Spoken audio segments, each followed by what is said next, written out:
24, now 25, 12.3-inch, dual 12.3-inch screens, running the same Hyundai software that we're used to, wireless Apple CarPlay, Android Auto. You can plug in if you'd like. We've got dual zone climate controls with physical controls, no like touch sensitive areas. Yeah. I like that. Volume and tuning knobs, real buttons, buttons. Yeah, some real buttons, which we like. Hey Gearheads, and welcome to Garage Talk. I'm Corey. I'm Holly. Back there is Tucker. Yep, that's me. And we are in an affordable family crossover for families on the go, active families like us. Or at least that's what Hyundai told us when we previewed this Kona on the Media Drive in South Carolina. We're now living with it in our daily lives in this 2025 Hyundai Kona Limited all-wheel drive. The weather's about to get crazy on us, but I think we've got a beautiful day to review this beautiful car. How does it fit our family of three? Stay tuned.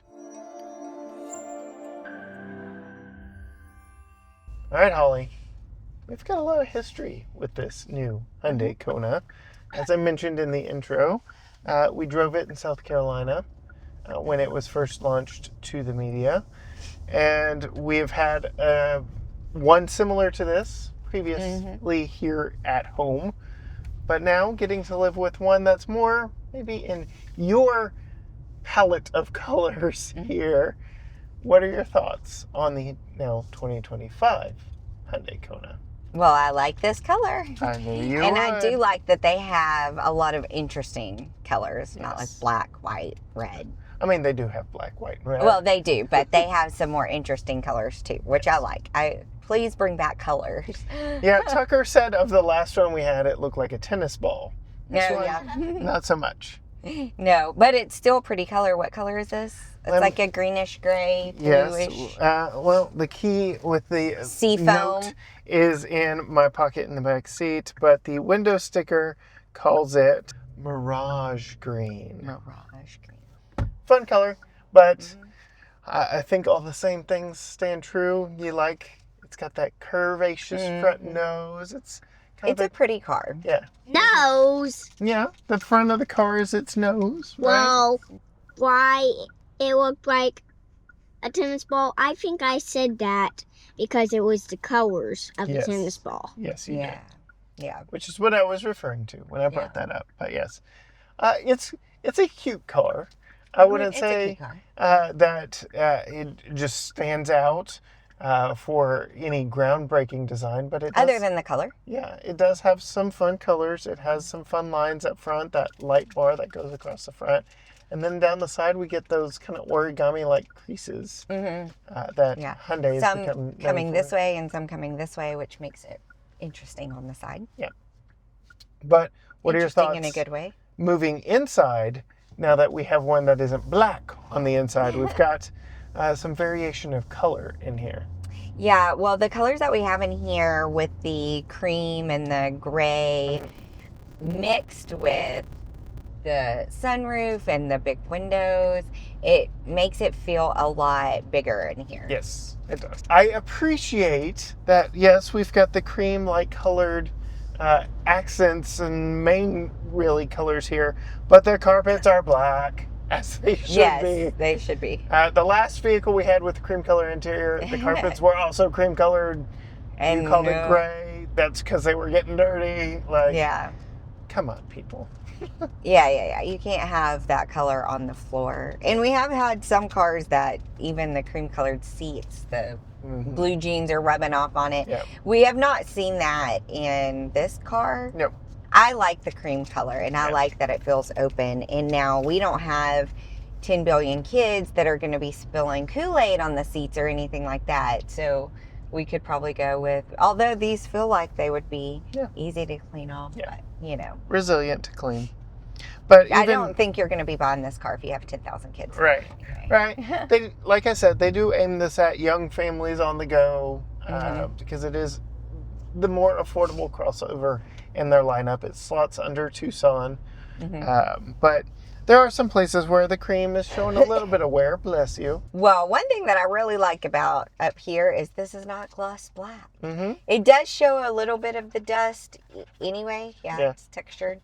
but I still like that. And this is like matte gray kind of color. I don't love a bunch of technology, but I do like how this goes all the way across, or looks like it goes all the way across. And isn't just stuck on. Yep. It doesn't feel like it. Feels like a whole control panel, so I like that. Yep, so new for 24, now 25, 12.3 inch, dual 12.3 inch screens, running the same Hyundai software that we're used to, wireless Apple CarPlay, Android Auto. You can plug in if you'd like. We've got dual zone climate controls with physical controls, no like touch sensitive areas. Yeah. I like that. Volume and tuning knobs, real buttons, buttons. Yeah, some real buttons, which we like. Heated and ventilated seats. What are your thoughts on seat comfort? It's comfortable. Yeah. Yeah, I think it's comfortable. Yeah, I've got... Enough cush. Yes. I've got no complaints on these seats. Yep. Up here on your dashboard display, you do have the speed limit. Traffic sign recognition, which is nice. No head-up display, but this is a more affordable option. Moving down here, USB-C ports, Qi wireless charger, drive remote control, heated steering wheel, quick access for your parking cameras, but we're going too fast for that. Hyundai lawyers don't really like letting you look at cameras while you're moving. So yeah. And then, what are your thoughts on storage? Because we've got open storage. Yeah, so for 2025, they did not change that everything is open. No, they did not. And I don't love it. And you've even put a little thing over here. Well, that's a little bit different, but there's a little shelf, which I like, but it's not lined or anything like that. So if you put anything there, first of all, it slides every time you move, and it makes a lot of noise. Yep. But it's the same is true for the storage here as well. It's not lined. No. So if you put anything there that moves, which it will move, I'm constantly like, what is that? Oh, it's the keys, or oh, it's my lipstick, or whatever. It's going to move across the whole thing. Yeah, but you can, if you don't have any cups in the cup holders, really open this up and have a big open space. But yes, to the detriment of, it's all hard plastic. So this is your only covered storage, and it's removable. But there's not a great place to put your purse. Yeah. I mean, if you open this up, you could put your purse in there. But yeah, I mean, storage not great. It's not the strong suit, but again, it's the size of the vehicle and all. Tucker, how is your space in the back row? Good. Yeah. Anything that you like particularly back there? The light colors, maybe? It's a little dark, but not completely dark. Well, what do you think we should talk about now, T-Man? Putting in my child safety seat. And the rear storage. So Tucker's got plenty of space back here, and so do I. Sitting behind where the seat was while he was riding back here. So much room. I am very comfortable at 5'10", sitting behind where I was riding just moments ago. Really like it. I've got a handle here. I've got window controls right here. Go ahead and show you. The windows do go all the way down. And then I get a little bit of storage on the back of the seat here. I get HVAC vents, but no controls back here. 2 USB-C ports down here and a little bit of storage, but not a lot going on other than that. I do have a fold-down center armrest and the backrest here, which I like. Seats are generally comfortable. They're a little on the firm side, but not like hard firm. They're like support you firm, if that makes any sense. But generally, yes, I'm very pleased with the amount of space back here. How does that translate when bringing in Tucker's Graco Extend-A-Fit child safety seat, especially turning it around for rear-facing duties? This is a vehicle that is aimed at young families. You can see, unfortunately, I am going to have to move the seat forward. They achieved a lot of that rear seat legroom by the curvature of the seat back, but unfortunately, that just means when I have a rear-facing car seat, I am going to have to move the seat forward. So we'll come up here, bring it. Looks like I had to bring it all the way forward, but my knees are still not in the dash. They've made this such that I still have a decent amount of space up front. It's not where I would prefer to ride, but the good news is they only stay rear facing for so long. It isn't long before, believe it or not, you are turning the car seat around and installing it in its forward facing position. I'm gonna go ahead and drop that top tether back behind the seat there. This is a 60-40 split bench rear seat, and I prefer the 40% being on this side as Hyundai has done it here, because then I have that full 60% over there to fold down with Tucker's child seat still in place. We do get lower latch points on the outer two seats, nothing for the middle seat. You will have to use the seatbelt method if you're going to install a child seat there. But because of the overall size of the Kona, it is very easy for me to tighten this down and get it snug. And then while most people like crossovers with car seats, I don't have to awkwardly reach in the back window. I can go around to the back to secure that top tether. But before we do that, there's some tricks back in the cargo area I want to show you. First and foremost, it's not doing it right now, but I'll put some B-roll over of me using the smart liftgate system in this. It uses the proximity key when the vehicle is not running, which it is right now for my warmth, to beep at you 3 times to let you know, hey, get out of the way, I'm about to open, and then it opens. But yes, I'll put some B-roll over of that. I really do like the smart key system. Then coming back here, not revolutionary, but I like the way Hyundai does it. We have a false load floor. Our spare tire is underneath, but I can pull this false load floor out and drop it down to give me about 1.5 to 2 inches more of overall height to load some taller items in here. And the way Hyundai does it, it's actually a 3-fold system. So this third fold right here actually ramps up to the seat back here. So if I did have these seats folded, it would give me a nice transition instead of being hard floor, seat raised, and then just that awkward load in, load out kind of stuff. And then we get this hard parcel shelf, which I don't typically like. This is a more affordable vehicle option. It does hide everything underneath from prying eyes when the hatch is closed. But if you need taller items back here, you find yourself pulling this out, and if you're not at home, what do you do with it? You have to find a way to hide it in the vehicle or do something with it so that it makes it home with you. Hyundai has thought of that, and they have actually installed lower brackets down here where I could install it behind the back seat. So now it kind of follows the rake of the back seat and allows me to store it back here in the back without having to move or hide it or leave it behind. But I am going to pop it out really quickly because we need to finish installing Tucker's child safety seat. You can see we have top tethers all the way across, even for this middle seat, which again, you had to use the seatbelt method for.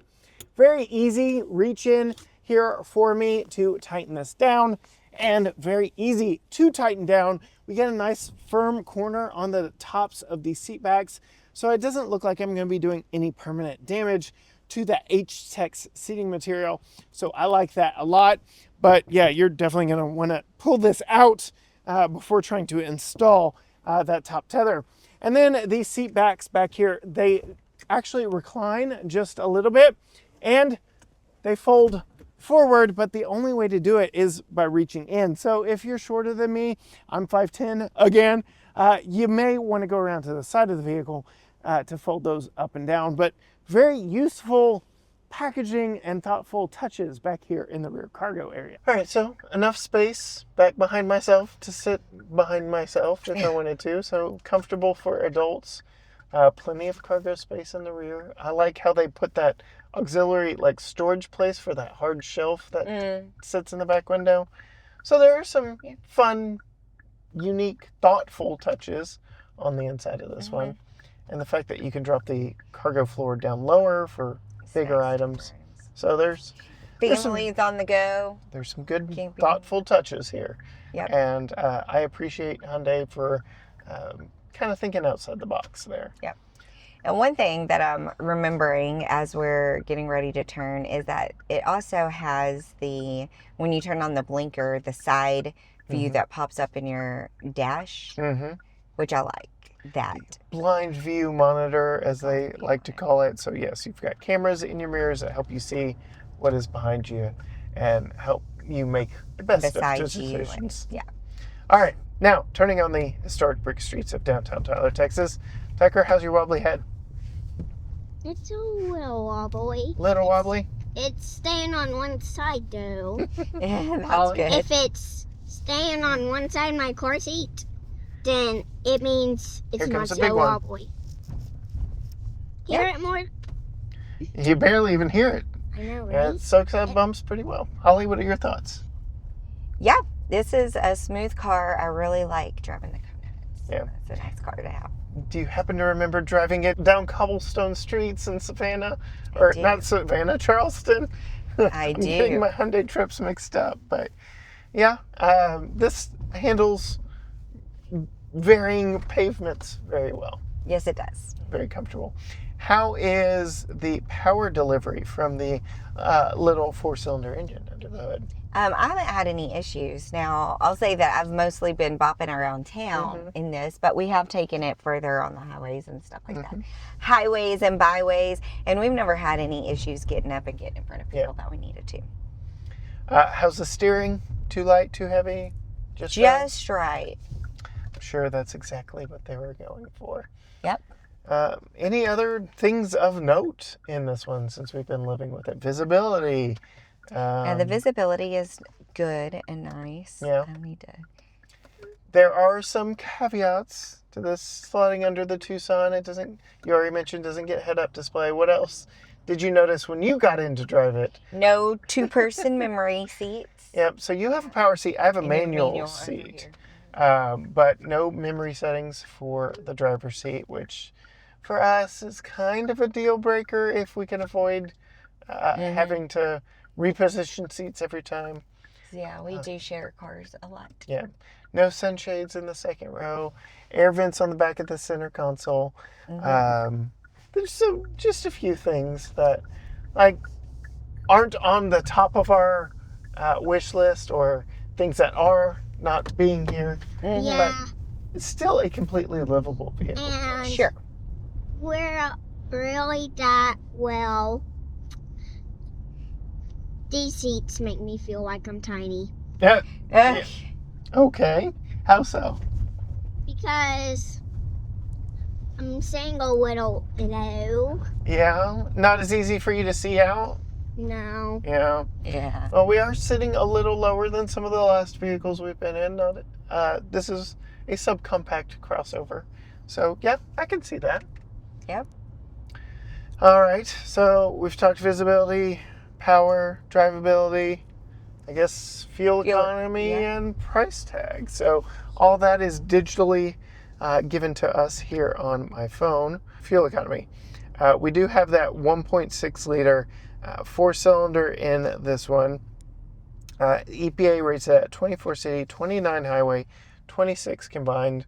We're getting 20 right now, mostly in city driving. So a little bit lower, but we also haven't put a lot of miles on this. I had it running, taking pictures and stuff of it. So not the best representation of what it could get, but yeah, 24, 29, 26. Thoughts on price? You probably don't remember the price from the previous 2 times we've been in one. 37. Close, but you overshot it. Over. 35. $35,005. And $5. As this one is equipped, all-wheel drive, limited trim, all the bells and whistles. Could fit our family very nicely. So, limited trim, is there a higher trim than this one? Limited is kind of like their luxury. Their top. Okay. So, thoughts now that you know the price? Again, I mean, it's a great, affordable car. I think anything in the 30s that has the comfort and technology and all of that. Like, we have had some more expensive cars that don't even have the trunk that pops up. Power lift gate. The power lift gate. Yep. And that's a deal breaker for me. If your car doesn't have a power lift gate, I'm not even looking at it. Interesting. So, well, there you have it. A quick relook at an updated model year, but nothing has really changed since the last time we've been in this one. And the Hyundai Kona. If you want to see more from Holly, from Tucker, some behind the scenes, some thoughts, some things she's writing, go find her Facebook and Instagram at Female Consumer. You can find all things GT Garage Talk at GT Garage Talk. Facebook, Instagram, X, TikTok, Threads, YouTube, you name it, all at GT Garage Talk. Or you can go to gtgaragetalk.com. Links to everything from there, including our award-winning podcast. But as for us, we're staying warm on this windy day as a cold front blows through. We won't have this when the snow hits, but good to know that we've got all-wheel drive assuredness if we needed it. Until next time, gearheads. Bye.